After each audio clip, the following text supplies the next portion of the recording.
Alright, next up we got Edwa's Kit. So first we're going to start off with her ultimate skill. Creates a spark to deal damage equal to 245% of attack power per second to all enemies within range for 7 seconds. When using the skill, CC is not applied separately, but HP and magic resistance are reduced. Now we don't have the actual percentage for how much, but that's pretty interesting. She might be really hard hitter. I don't know. This big AoE hard hitter for yellow. So that's gonna be pretty good because you don't need to really have wing, and wings, half the time he's just missing. So, alright, got her first skill. It says offers 700% of your attack power in a fan shape. So I'm pretty sure it's just 700% of her attack power, and the fan shape is, I think, referring to a cone shape, which is very similar to how Hot attacks. At least I believe. I could be wrong, but that's what it appears to, or at least sounds like to me. Alright, next up we got the second skill. Creates a barrier. 700% attack power for 10 seconds, excuse me. 175%, max 1750%. That's actually pretty good because that means she's going to have a lot of survivability, especially in the mono YOLO team. You're going to have her with characters like Evans. I feel like she's going to be very difficult to kill despite being a backline. That's going to be pretty cool. She's got survivability, she's got damage, and next up we're going to go to her passive. Has 14%, maximum 84%, so that's the max stacks of, I'm assuming, normal attacks. That's how much damage it is, 14%. These are like rough translations, we still need, all the data and stuff. Not everything's complete, but 190% damage and stun for 3 seconds to enemies with max tactics. I don't know what that is, but that's basically what was given. So overall, seems like she's going to be a pretty good damage dealer. Has a little bit of survivability as well in her kit, so she's definitely going to be a pretty good character to test out. I know I'm probably going to prefer her over Wing because even though I maxed Wing, I absolutely despise how he interacts with a lot of the fights. All right, next up we got UREK Mizuno, and we don't really have a lot of his kit currently at the moment, but we do have his passive. And basically what his passive does is he gains 20% attack and 20% defense for 10 seconds when taking CC damage crowd control. 5 times total, so it can stack up to 5 times. And overall, for a warrior, that's actually pretty good. When killed, paralyzes for 4 seconds and deals 400% damage and then leaves battlefield. So he's just gonna nuke the enemy for 400% damage and then just leave when he dies, which is gonna be pretty good because even stages where he just dies super fast, he could at least get some damage off. Now, the fact that he gains 20% attack and defense for 10 seconds when taking CC damage, that's insane. Like, bro, he's good. He's a warrior, so he's going to be in the front. So he's always going to be taking a lot of CC just by being there, and he's just going to be racking up defense and attack. You pair him up with a good healer, or like you pair him up with Evan, and I swear this character is going to be so difficult to kill. And when you do kill him, he's just going to paralyze for 4 seconds and deal 400% damage. That's just stupid. I don't know if it targets the one who killed him or if it just randomly targets or what, but that's kind of crazy. Or if it hits everybody, that would be insane as well. Alright, next up we have Koon. First up, his ultimate deals 600% damage and shocks for 4 seconds. Pretty basic overall, nothing crazy. He is leaning into the, shock and jolts, so probably a good pair for Dada Machete. Active skill 1, charge the enemy with the highest attack, and then deals 250% attack damage and knockback. Alright, pretty standard, has a little CC on it too. Active skill 2, spreads a thundercloud around you that lasts for 6 seconds. I'm assuming that the thundercloud does damage. Now, the passive, if he falls below 40% HP, he dispels all CC and eats a pill. Now, a very interesting thing to note, it does say eats a pill. So I am very curious if he's going to have the very same mechanics as Dada Machete, where when she eats the pill, she has invincibility or basically can't be killed at least for like I think the ratio is like 10 seconds or something. It could be it's like 7 seconds, but then it's like 3 more seconds if you count when she gets pill gauge back when using skills. But that's gonna be pretty interesting. If he has the same thing as Day of Machete, they're gonna be actually really nice to use, like as like just as the same reason you would be using Day of Machete. If you're trying to push tower, you can just put her in the front, similar to a tank, and then she'll just be eating all the hits. So I'm actually very curious, but his is when he falls below 40% HP, and I do wonder if that does factor if he gets one shot or not. Because if he does get one shot and then it doesn't have the ability to proc if he just gets one shot, then yeah, I'm assuming it's just like Ivanka where like she has to fall below 40% HP, but like if she gets one shot, it doesn't really matter. So, but it's still going to be pretty interesting considering the pill gauge. I hope it's the same as Day of Machete. That would actually make blue actually pretty strong still, especially with that UREK. I mean, not that UREK, the normal UREK, especially when he's coming. So blue looks to be a little bit beefy.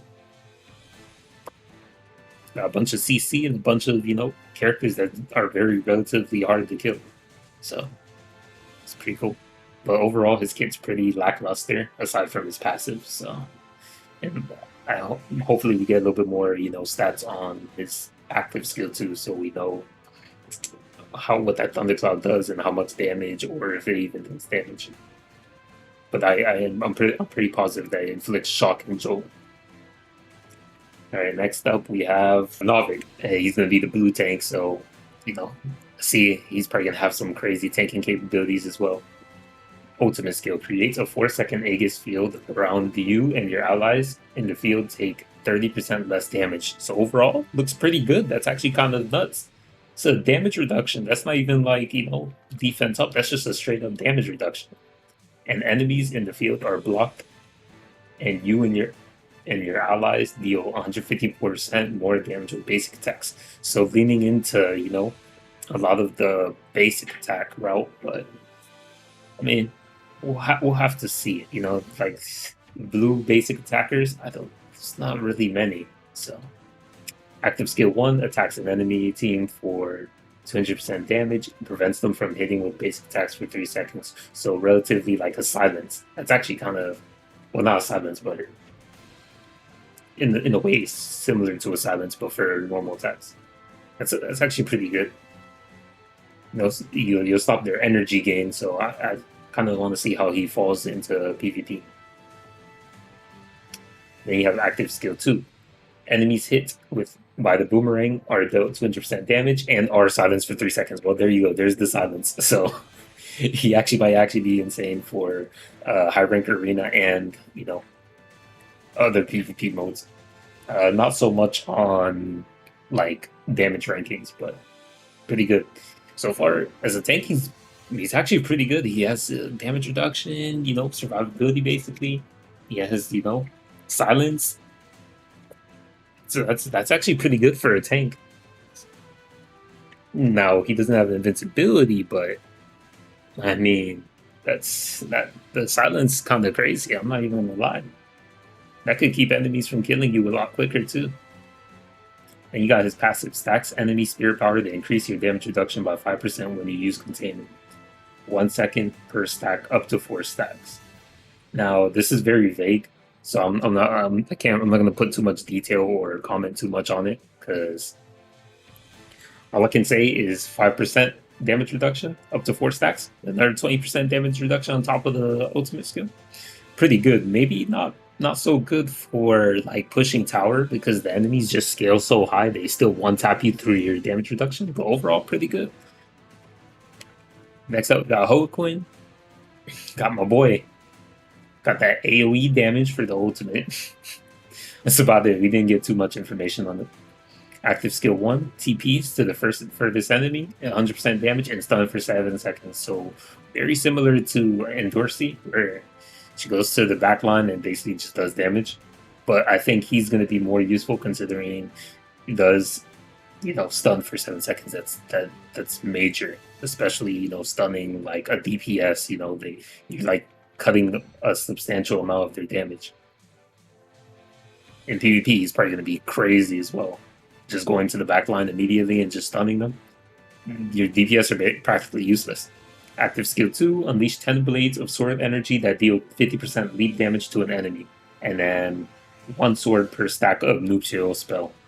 So, yeah, I don't. Not too much to talk about there, but we'll see how it plays or when we get a little bit more news on it. And we have the passive. Every 5 seconds, generate the spell and blocks debuff. So every 5 seconds, he will generate a buff that basically will block debuffs.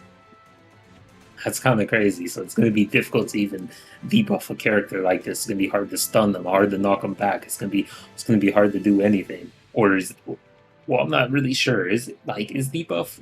I don't know. I think I need like a more. It's really vague. I think I need more descript or more like something that's more gives better explanation. Like I'm not really sure if the block debuff is talking about like maybe jolt and stuff. Like, 'cause, I mean, or like defense down. Like I know there's that, and then you have like attack down and stuff like that.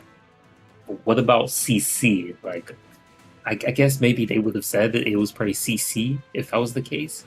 I don't know, but I'll have to see. But if it does block, like if block debuff also includes like CC, that'd be insane. That'd be nuts for a warrior. It would be difficult to stun them or do anything. But even if it blocks debuff, that's actually overall pretty good. Block debuffs. Of course, if they don't have the spell active and then they get debuffed, then even when you get you generate the spell again, it's not going to remove it. So you keep that in mind. All right, next up we have Endorsi Child. So we don't have way too much, we don't have art or anything for her, or we don't know classes or typings. But we're gonna go up with this first. So ultimate skill: while invulnerable, leap to the enemy with the most energy and slash down with the sword, dealing 200% damage and knocking them down. At the same time, the fisherman's minion rains down blades, dealing 300% damage and preventing energy recovery for 10 seconds. So far, so good. That's actually kind of crazy. If Endorsi is at 60% or less, fisherman's minions deal 100% more damage and reduce energy of enemies hit by 200. Now, I'm curious is if this ability procs as soon as she gets below HP, and then the fisherman minion retains that damage, or if it's only when she's below 60%. Because if it's only below 60%, that's going to be a hard quota to fill, especially when you either get one tapped or you're getting healed on the team. But overall, that's actually pretty good. Lowers energy, makes it difficult for the enemy to, do stuff. You knock them down, has CC, has damage. Overall, pretty good. To me, it appears to look like an SSR plus type of skill, but who knows? Then we have the active skill 1, focus your mind to strengthen your swordsmanship. So this is probably going to be a stimulant type of skill. All right. Your next 4 basic attacks turn into an AoE attack and increase damage factor of your basic attack damage based on lost health. So 1% attack every 1% HP loss. I'm not really too much of a big fan of that because you already know in this game if you're just getting one tap, you're either full HP or you have no HP. It's so difficult to fill that quota. It's so it's just difficult, bro. Like you just can't. I don't know how I feel about that. Then you have the active skill 2, quickly stab an enemy for 30% damage and stun them 3 times. Then charge and stab them once more for 100% damage and knockback. So more CC, pretty good. And the stun, so stun, knockback, GG. At the same time, Fisherman Minion appears and attacks 2 nearby enemies, each dealing 60% damage 4 times. So, so that's a lot of damage. Additionally, enemies struck by Endorsi and Fisherman's Final Blow will bleed for 4 seconds, dealing 100% damage per second. So yeah, has a bleed, she summons minions, I guess, and she has a bunch of stuns, knockdowns, a lot of CC. I can see her probably being used for PvP. 'Cause she has a lot of stuff in her kit that's slows down energy gain and and you know shooting off your specials and whatnot. And she has a lot of like stuff that lowers. Maybe you could probably use her in high rank arena with maybe on a one person team or even a 2 person team, like team one or team two, because then it's not really a 1v1 or a 2v2. It's like a 4v2 or a 3v1. So it's kind of crazy. All right, and I'm gonna be on to her last skill or trait, her passive. The first time you take lethal damage in combat, a fisherman minion will appear, inflicting the death sentence debuff on the enemy that inflicted damage before attacking. So basically, the person that kills her will be inflicted with the death sentence debuff, and then we'll continue. The fisherman's attacks are guaranteed to hit, instantly killing the enemy if they are below 40% HP. What? And dealing 1,000% attack damage otherwise, bro. What? That's insane. That's so much better than normal Endorsi. Like, what? As soon as you take lethal damage, you hit 1 HP, or like you basically die. Oh my god, that's actually cracked. What is that? A whole execution skill? That's nuts. A whole execution skill, and even if you don't execute, like, bro, I can see her being so strong in high rank arena. That's actually insane. Wow, 100% attack damage if they aren't below 40% HP. With that, you're basically gonna put them below 40% HP. But like, my God, that's crazy. The death sentence debuffs lasts for 7 seconds, reducing the target's armor by 40%. What? What is that? No way. Oh, and when the target dies, Endorsi revives with 50% of her maximum health. That's so dumb. That's like, as soon as she dies, it's just gonna nuke you. Like what? You're getting nuked or you're getting executed, and then you're getting reduced armor, and then if when the target dies, it gains 30% HP. And so I'm assuming is she probably dies, and then she's like not active, and then you summon basically the minion fisherman, and the minion fisherman basically fights for you, inflicting 1,000 damage, and if I'm assuming, or executing it, and basically they last there for 7 seconds, right? That's all I'm assuming, and then if he kills, then Endorsi revives. That's what I'm thinking. That's what it sounds like to me. So that's actually insane. But yeah, and then so moving on to the next character, I have a couple of other ones that I didn't mention, that or didn't post up because we don't really have too much info on them. But we have Vespa. He's gonna be Yellow Warrior. Let's see where Vespa goes with that, because we do have Hots already, and he's kind of an insane. No, insane doesn't even cut it. Just a crazy, crazy strong, warrior, Yellow Warrior. So we'll see how that goes. And then we have Leroro team. Probably butchered his name, but it is what it is. And he's going to be a green supporter. So you can already see that they're also trying to build up green a little bit with all these characters like Ren and, Team Yuri. So that's going to be crazy. I'm pretty excited for a lot of these characters. They're going to be spicing up the meta a little bit. We this yellow and purple dominant meta that, is currently going on. It's just, I don't know, it just doesn't feel good to me, because you just run Hots and GG. Hots or Evan, GG. Don't even factor other stuff in. But overall, I think a lot of these characters, especially Endorsi Child, that what is that passive? Endorsi Child, and you have what is that? You have all these characters with crazy, I think I think a lot of these characters are going to be very, very powerful, but do keep in mind these are leaks, so a lot of these could possibly change before the characters are actually released. Uh, Maybe not Ewa. I feel like she's probably going to be very around the corner, and of course Rocket, who I did put managed to put on the screen, but I mean he wasn't really a leak for now. Like he was already in the game. I mean he might change as well, but I think Ewa and Rock are probably going to be the same. So yeah, that's going to be a lot of a lot of these characters that are going to be coming up in the future of the game, and I'm very interested to see how Netmarble takes it.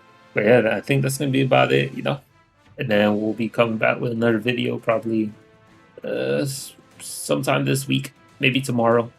We'll have a video of VO summons. So stay tuned for that. Make sure to sub if you want to see that. And I do a lot of summons. But yeah, y'all boys and women as well, men and women, y'all have a blessed day. I'm going to go sleep because it is late and I am dying right now.